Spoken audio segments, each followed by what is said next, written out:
रामचंद्र भगवान की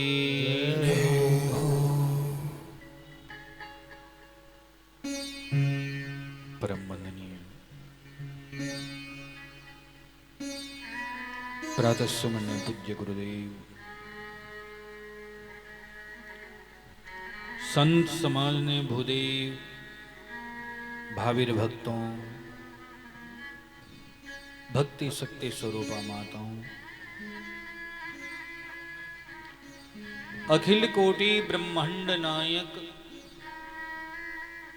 करुणा वर्णाल्य भगवान श्री राघवेंद्र सरकार,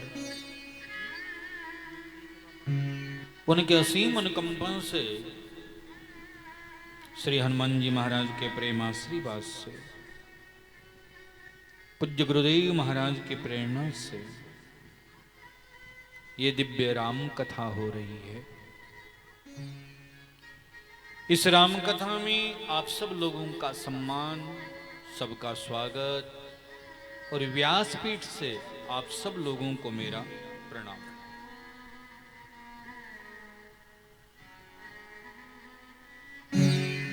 ये दिव्य पावन कथा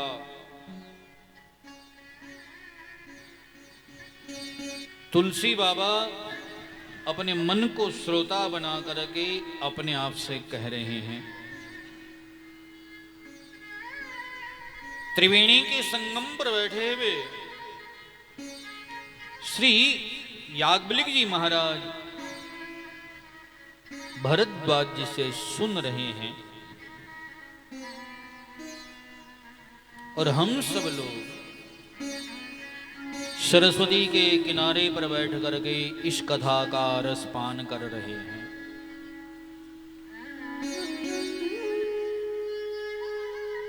कथा में स्थान का बहुत महत्व है कि हम कहां बैठ करके क्या सुन रहे हैं। तो हम सब लोग सरस्वती नदी के किनारे पर हैं। ये जो घग्गर नदी है ये सरस्वती नदी है।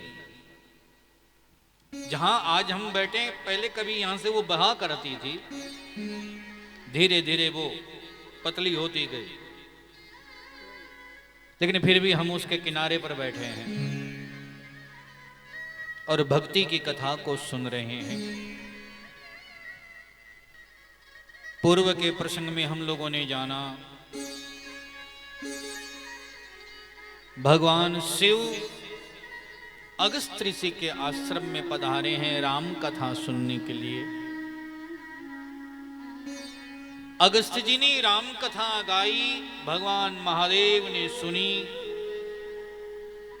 और कथा सुना करके अगस्त्य को भक्ति का वरदान दिया। ऋषि पूछे हरि भक्ति सुहाई, कयहि शंभो अधिकारी पाए। जीवन में अगर भगवान से कुछ मांगना पड़े तो भक्ति को मांगो। संपत्ति काम नहीं आएगी, संपत्ति बीच में आती है और बीच में छूट जाती है। जैसे हमारा शरीर बदलता है वैसे और कुछ भी बदलता है। पहले बचपन, फिर जवानी, फिर बुढ़ापा। उसी प्रकार पहले बचपन में हाथ फैलाना पड़ता है, मम्मी दे दो, पापा दे दो। मम्मी पापा हमें देते हैं संपत्ति। जवानी में अपने पास होती है, चाहो तो दो, चाहो तो मत दो, खूब कमाया जाता है। लेकिन बुढ़ापे में बेटा द्यो रे, हाँ? बदल गया ना, संपत्ति भी बदल गई, शरीर भी बदल गया, व्यवस्था बदल गई, तो ये स्थिर नहीं रहने वाली। फिर संपत्ति किस लिए मांगनी जो है ही नहीं हमारी।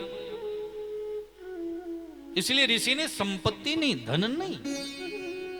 ऋषि पूछी हरि भक्ति सुहाई। देखो, जो संपत्ति कमाता है उसका नाम थोड़े दिन ही चलता है। जो भक्ति कमाता है वो अमर हो जाता है।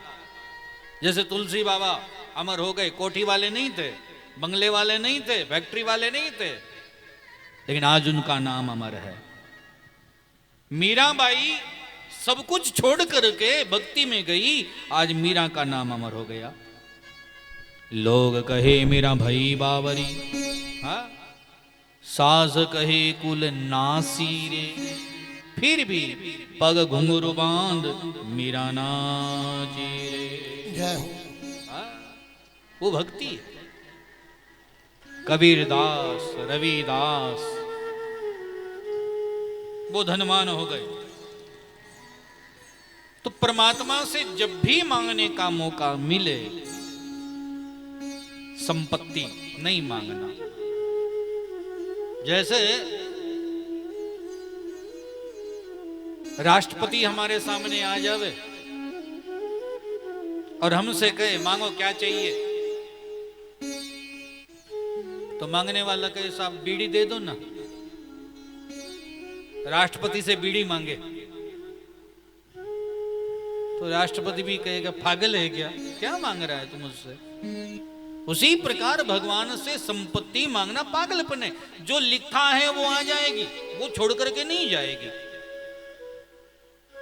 अजगर करे न चाकरी, पंछी करे न काम, दास मलूका कह गए सबके दाता राम। तो फिर क्यों मांगना, मांगने का कोई मतलब नहीं है। शिव जी ने भक्ति का वरदान दे दिया। भक्ति कैसे होती है और इस पर हमने कल चर्चा की। भक्ति पहला है सुनना, हरि कीर्तन करना, संतों की शरणागति करना, या कुछ भी न हो तो भगवान के सामने अपना दुखड़ा रो देना। ये भक्ति का सूत्र है।